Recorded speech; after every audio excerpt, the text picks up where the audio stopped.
हर खबर पर होगी आपकी पकड़। डाउनलोड कीजिए एबीपी लाइव ऐप। तो नमस्ते भारत में अब हमारे साथ सुधीर मिश्रा साहब जुड़ चुके हैं लाइव। देश के तमाम ज्वलंत मुद्दों पर बहुत ही मुखरता के साथ अपनी बात सामने रखते हैं।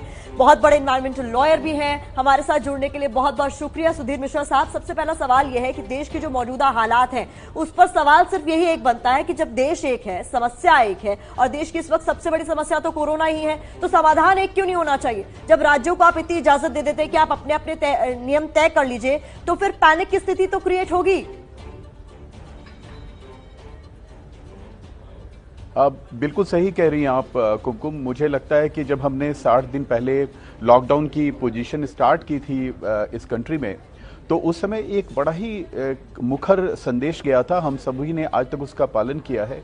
21 मार्च से मैं तो दिल्ली गया भी नहीं हूं और नोएडा में अपने घर में ही हूं और सारी बातें मान रहे हैं हम लोग। लेकिन जो समस्या आ रही है वो ये है कि जब आपने उस सेकेंड और थर्ड फेज ऑफ लॉकडाउन में कोशिश ये की कि उन चीज़ों को स्टेट्स पे ज़्यादा निर्भर किया, तो आज ये स्थिति आ गई है फोर्थ लॉकडाउन में कि अभी भी अगर आप नोएडा में हैं, गाजियाबाद में हैं, फरीदाबाद में हैं, गुड़गांव में हैं, तो अचानक ये नेशनल कैपिटल रीजन की जो आइडेंटिटी है वो खतरे में पड़ गई है।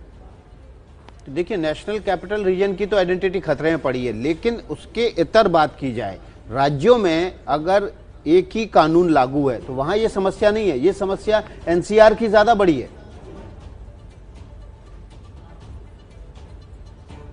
हाँ, क्योंकि एनसीआर की समस्या इसलिए बड़ी है कि जब आप पूरे समय यही सपना दिखाते थे और सही करते थे, ये एक इंपॉर्टेंट इकोनॉमिक कंटेनमेंट जोन है। जैसे हम कंटेनमेंट जोन हेल्थ के लिए बात करते हैं कि हमने उनको ग्रीन, ऑरेंज, रेड कैटेगरी और कंटेनमेंट जोन में बांटा है, तो हमारे पास एक मौका है कि जहां बॉम्बे जो कि हमारा इकोनॉमिक कैपिटल है वो पूरी तरह से शट है, तो हम कम से कम नेशनल कैपिटल रीजन को किसी भी हालत में उस हालत में नहीं जाने देते। यहां हमारे पास मौका है। इसके लिए उस तरह के अधिकारी होने चाहिए जो इतने चुस्त हों कि वो इंश्योर करें कि नोएडा से जो गुड़गांव जा रहा है काम करने, जो दिल्ली से नोएडा आ रहा है, जो ग्रेटर नोएडा से फरीदाबाद जा रहा है, वो जा पाए।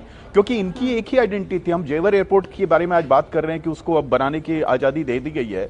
भाई, उस जेवर एयरपोर्ट पर दिल्ली के भी तो लोग जाएंगे और उस पर गुड़गांव के भी लोग जाएंगे। गुड़गांव जब ये कहता है कि नहीं, हम दिल्ली से लोगों को नहीं आने देंगे, तो क्या उनको ये रियलाइज नहीं होता है कि कल को उसी के बगल में दिल्ली में एयरपोर्ट है, उसको गुड़गांव के सारे लोगों को यूज करना है? तो इसके लिए एक अलग कंटेनमेंट पॉलिसी बननी चाहिए। और हम ये आपको बताना चाह रहे हैं कि ये कंफ्यूजन पिछले 3 दिनों में इतना ज्यादा बढ़ा है। मैं आपको बताऊं, दिल्ली हाईकोर्ट इस मामले को सुन रहा है। जहां तक वकीलों की बात है, ये एक इंपॉर्टेंट कंट्रीब्यूशन है सर्विसेज सेक्टर का इस पूरे नेशनल कैपिटल रीजन में।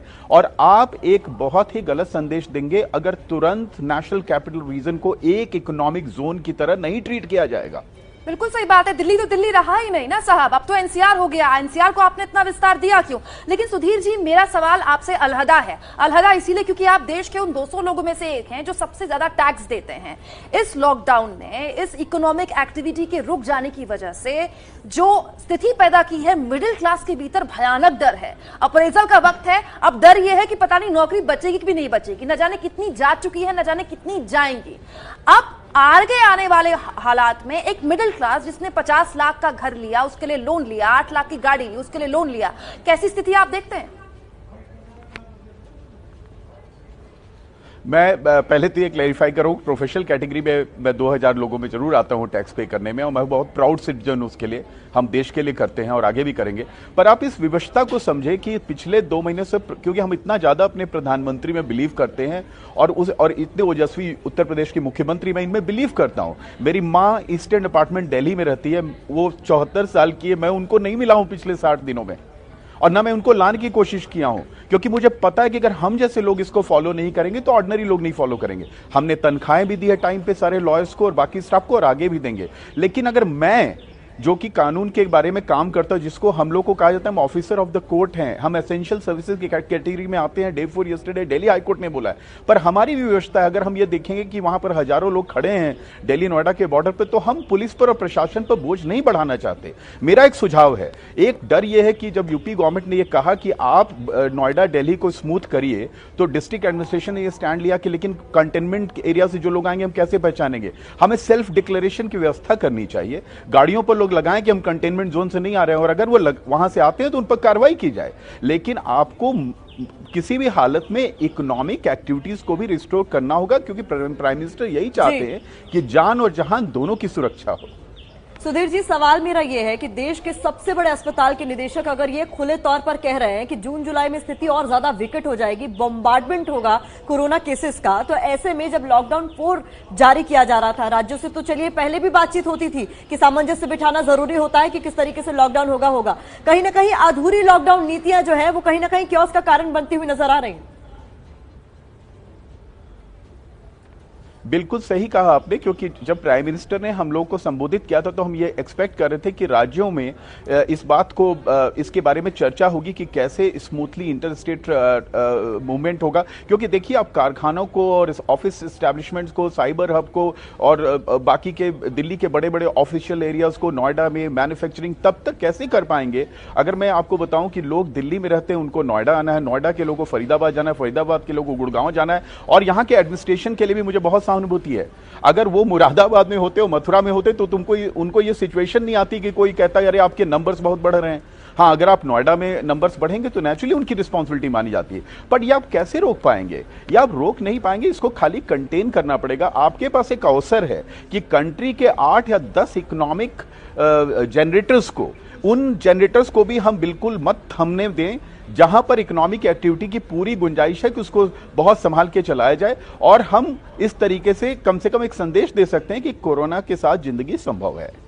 तो सुधीर मिश्रा जी, आप बहुत अच्छी बात रख रहे हैं कि लॉकडाउन एनसीआर के लिए एक नई नीति के साथ लागू की जाए। बने रहिए, हम एक दूसरी खबर की तरफ जा रहे हैं। एक बड़ी खबर आ रही है झारखंड से। झारखंड में आज से शराब की दुकानें खुल गई हैं। सुबह 7 बजे से लेकर शाम 7 बजे तक दुकानों पर शराब मिलेगी। लेकिन बड़ी खबर यह है कि भीड़ से बचने के लिए ऑनलाइन ई टोकन के साथ ही जोमेटो और स्विगी के जरिए भी डिलीवरी भी होगी।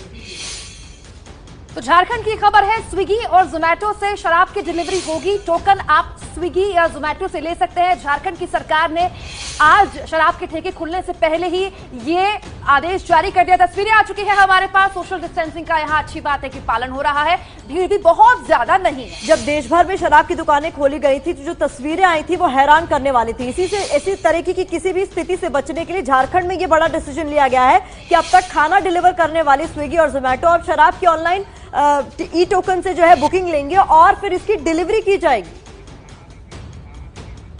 बिल्कुल, तो इसी खबर से जुड़ा हुआ सुधीर जी, मैं आपसे सवाल लेना चाहती हूँ। झारखंड की ये खबर है, देखिए ना, शराब की बिक्री हो उससे पहले ही, मार्केट खुलने से पहले ही टोकन की व्यवस्था कर दी गई। जोमेटो को, स्विगी को कोई जिम्मेदारी दे दी गई कि आप पहुंचा दीजिए शराब घर में। जब ये व्यवस्था हो सकती है शराब के लिए, तो आम आवाजाही एनसीआर के इलाकों के लिए तो इतना मुश्किल तो नहीं होना चाहिए। बिल्कुल सही कह रही हैं आप। और ये सोचिए कि अगर हम सब जाकर हमें कार्यालयों में बैठने को मिलेगा, मैं अपने ऑफिस में डिफेंस कॉलोनी जा सकता हूं, तो मेरे को कम से कम इस बात की सांत्वना रहेगी कि मैं जाकर मार्केट में compete करूंगा, कुछ आय अर्जन करूंगा, सरकार को टैक्स दे पाऊंगा।